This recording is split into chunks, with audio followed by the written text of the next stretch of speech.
जी प्यारे बच्चों, तो बात करते हैं आपसे हम फैटी एसिड्स की, राइट। तो फैटी एसिड्स की बात तो डेफिनेटली पिछली एक्सप्लेनेशन में काफ़ी अच्छे अंदाज में की जा चुकी है कि जो फैटी एसिड्स हैं ये बेसिकली क्या होते हैं, कार्बोऑक्सिलिक एसिड्स होते हैं, कार्बोऑक्सिलिक एसिड्स। और इनका जो जनरल फार्मूला है वो भी मैंने आपको बता दिया था कि जो कार्बोनाइल होता है उसके एक तरफ आपने OH लगाना है और एक तरफ आपने R लगाना है। सो ये इसका जनरल फार्मूला है। तो डेफिनेटली इसमें कोई शक ही नहीं है कि जो जितने भी लिपिड्स हैं, चाहे वो फैट्स हैं, ऑयल्स हैं, वो सब किसके बने हुए हैं, कार्बोक्सिलिक एसिड्स के बने हुए हैं, फैटी एसिड्स के बने हुए हैं। तो लिहाजा आप इनको क्या कह सकते हैं, बिल्डिंग ब्लॉक्स। जिस तरह आपकी जो घर की इमारत है अगर वो ईंटों से बनी है, आपकी घर की इमारत के बिल्डिंग ब्लॉक्स ईंटें हैं, तो इसी तरह से प्यारे बच्चों जो लिपिड्स हैं, आप में देखो कितनी चर्बी है, आपके अंदर कितने लिपिड्स एग्जिस्ट करते हैं, ठीक है, बहुत सी किस्में हैं लिपिड्स की। आपको जो कोलेस्ट्रॉल हो जाता है वो भी लिपिड है। तो लिहाजा जो लिपिड्स हैं आपके अंदर किसके बने हुए हैं, कार्बोक्सिलिक एसिड्स के बने हुए हैं। तो लिहाजा आपने कार्बोक्सिलिक एसिड्स को इग्नोर नहीं करना। सिंपलेस्ट जो कार्बोक्सिलिक एसिड है वो मैंने आपको बताया सिरका है, आपको याद होगा। तो फिर आगे बात कर रहे हैं कि ये तो लॉन्ग चेन सैचुरेटेड भी होते हैं, अनसैचुरेटेड भी होते हैं। तो बहरहाल ये दोनों पाल्मिटिक एसिड और स्टेरिक एसिड ये दोनों ही सैचुरेटेड फैटी एसिड्स हैं। और ऑयलिक एसिड जो है वो अनसैचुरेटेड। थोड़ी देर पहले मैं आपसे पूछ रहा था कमेंट में मुझे आपका फॉर्मूला लिख के दिखाएं।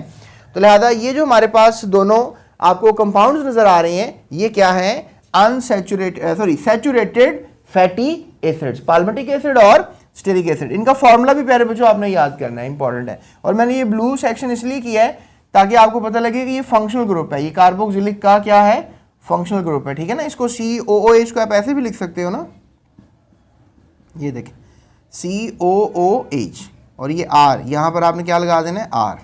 तो लिहाजा ये R है, ये क्या है, R है, ठीक है, अल्काइल है। अच्छा चले एक और मजे की चीज़, अगर लेट्स से दैट आपके पास एक बीकर है और आपने इसमें क्या डाला हुआ है, मिनरल एसिड डाला हुआ है, ठीक है। मिनरल एसिड आपको याद होगा H2SO4, मैंने लास्ट टाइम आपको चैप्टर नंबर 2 में सिखाया था कि मिनरल एसिड्स के नाम याद कर लें, H2SO4, HCl और इसके अलावा HNO3। तो ये सारे क्या हैं, मिनरल एसिड्स हैं। तो ये मिनरल एसिड जो प्यारे बच्चों होते हैं, इनकी मौजूदगी में आप कह लो कि फैटी एसिड्स और ग्लिसरॉल्स एसिड्स, यानी कि इसमें फैटी एसिड है, ठीक है, इसमें ग्लिसरॉल है और इसमें मिनरल एसिड भी है। तो ये तीनों आपस में क्या करेंगे, रिएक्शन करेंगे और क्या बना देंगे, एक ईस्टर बना देंगे, ठीक है। तो ईस्टर्स बन जाते हैं। ईस्टर्स आपको याद होगा, मैं फिर बता देता हूँ आपको कि कार्बोनाइल के एक तरफ आपने OR लगाना होता है और एक तरफ R लगाना होता है। यानी ये वाला जो कंपाउंड है कार्बोक्सिलिक एसिड वो कन्वर्ट हो जाएगा एक ईस्टर की शक्ल में, लेकिन इसने इसकी शक्ल में कैसे जाना है, ग्लिसरॉल की मदद से और मिनरल एसिड की मदद से। यानी कि ग्लिसरॉल्स और मिनरल एसिड्स जो हैं वो ये रिएक्शन करेंगे। और जिस तरह मैंने आपको पहले भी बताया था कि fatty acid plus glycerol is equals to esters. तो एरो के ऊपर जो आपने क्या लिखना है, मिनरल एसिड देखना है। मतलब मिनरल एसिड एक कैटलिस्ट होते हैं, ये रिएक्शन के अंदर इस्तेमाल तो नहीं होते लेकिन ये रिएक्शन करवाने में हेल्प करते हैं, ठीक है। तो ये थी हमारी स्टोरी फैटी एसिड्स की, ठीक है। और इंशाल्लाह हम अपनी नेक्स्ट वीडियो में बात करेंगे आपसे sources and uses of lipids, यानी कि लिपिड्स कहाँ से इनका हसूल है, मतलब जनरली हम देखेंगे कहाँ कहाँ से मिलते हैं और फिर इनका यूज़ क्या है, क्या हम इनको किस किस तरह से यूज़ करते हैं।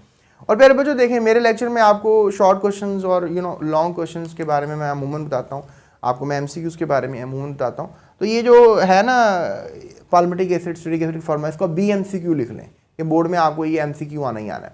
इसके अलावा आपको आ सकता है शॉर्ट क्वेश्चन कि व्हाट आर ट्राइग्लिसराइड्स, वो उसका जनरल फार्मूला भी लिखें, तो वो आपने पीछे तैयार कर लेना है। डिफाइन लिपिड्स, ये सवाल आ सकता है। या फिर ये बड़ा डोमिनेंट सा क्वेश्चन है, हर साल बोर्ड में आता है कि what are fatty acids, give examples. तो फैटी एसिड्स के लिए आपने ये लिख देनी है लाइन, एग्जांपल्स दे देनी है और आखिर में ये भी बता देना है कि फैटी एसिड्स का काम क्या है, बाद में किस लिए काम आते हैं। तो ये चीज़ें हैं। और फिर अभी जो मैं अगला टॉपिक कराऊंगा आपको, sources and use of lipids, ये बोर्ड में लॉन्ग क्वेश्चन के तौर पे पूछ लिया जाता है। सो चलते हैं अगले टॉपिक की तरफ, sources and uses of lipids.